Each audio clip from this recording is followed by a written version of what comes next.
bahaya anggota tak bertulang.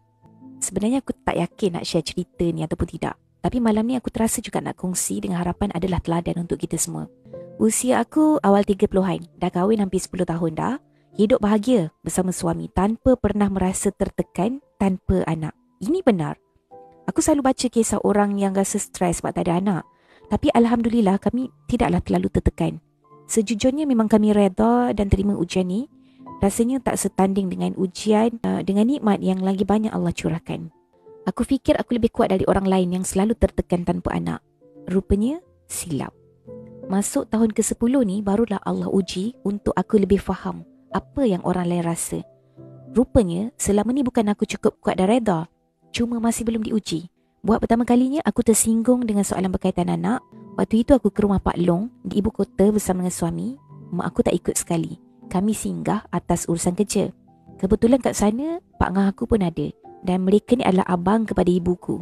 Sebelum pulang, ada saudara sebelah isteri Pak Ngah datang berkunjung. Aku dan suami minta undur diri lah sebab dah lewat dah waktu tu. Jadi aku salam dengan mereka, tanya nak undur diri. Tiba-tiba Mak Ngah tanya, "Berdua je ke? Mana anak-anak?" Aku dengan bersahaja jawab, "Oh, mana ada anak lagi?" Sebenarnya aku pelik juga dengan soalan Mak Ngah ni. Sebab aku tahu, dia tahu yang memang aku tak ada anak lagi. Dalam setahun berkali jugalah kami jumpa. Tapi aku jawab juga bagi mengelakkan ketegangan. Namun, sambungan ayat seterusnya cukup menghiris hatiku. "Buat apa kau kahwin kalau tak beranak?" Lantang bunyinya. Aku dalam langkah menuju keluar rumah dan soalan itu aku biarkan tanpa jawapan. Ramai yang mendengar waktu tu, termasuklah sepupu sepapat sebaya aku yang ada kat situ. Aku fikir aku okey dan cukup faham dengan perangai makcik bawang ni. Rupanya tidak. Hati ini betul-betul terluka. Air mata aku hampir jatuh. Aku yakin suami pun dengar juga apa yang Mak Ngah cakap tadi tu. Tapi kami berdua tidak bincangkan soal tersebut. Masing-masing diam menanggung rasa. Suami hanya sekadar menyentuh tanganku dalam kedinginan. On the way pulang seakan menyalurkan kekuatan. Aku sebab 3 hari berlalu, kata-kata Mak Ngah tu terus menambahkan luka di hati. Tak sembuh. Makin hari, bisanya tu makin terasa. Aku tak berkongsi pun rasa hati ni dengan sesiapa pun. Hinggalah pada satu hari tu, saat aku berzikir setelah solat, air mataku tiba-tiba membasahi pipi mengenangkan kata-kata Mak Ngah. Lalu dalam doa aku mengadu padanya, "Ya Allah, aku terima ujianmu ini. Sikit pun aku tidak kesal dengan apa yang engkau takdirkan. Namun kata-kata itu melukakan hati ini, ya Allah. Kau berikanlah keinsafan pada mereka yang berkata dengan niat menyakiti dan melemahkan kami yang diuji ni, ya Allah. Hadirkanlah penyesalan atas kata-kata mereka itu, ya Allah. Bertanggungjawabkanlah mereka atas setiap tutur katanya, ya Allah." Dengan sedu-sedan, air mataku mengalir laju membasahi pipi. Seminggu berlalu, sesekali kata-kata tu masih menyinggah di hati dan memeritkan. Dan setiap kali itu juga lah hati ini mengadu padanya.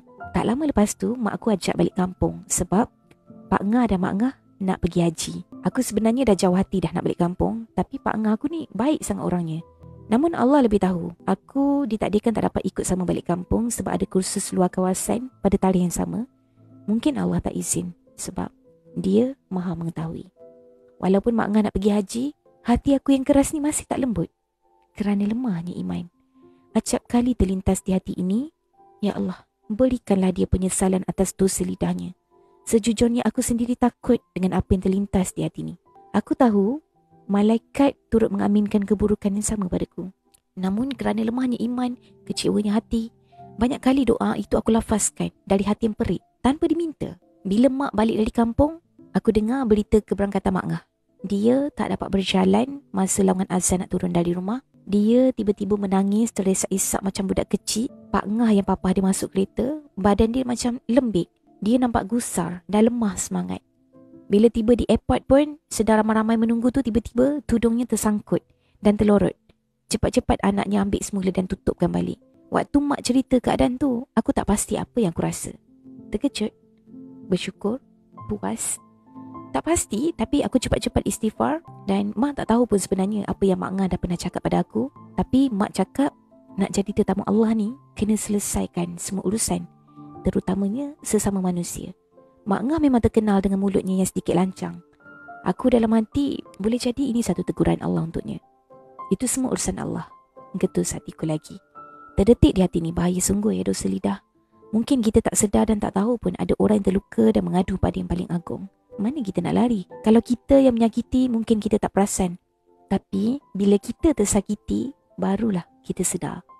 Inilah satu teguran besar Allah pada aku saat itu. Hasbunallah wa ni'mal wakil. Tak sepatutnya aku mendoakan keburukan untuk Mak Ngah. Namun, besar pengajaran Allah titipkan untuk aku dan kita semua. Untuk belajar, jaga lidah. Belajar untuk tidak melukakan. Apatah lagi dengan niat.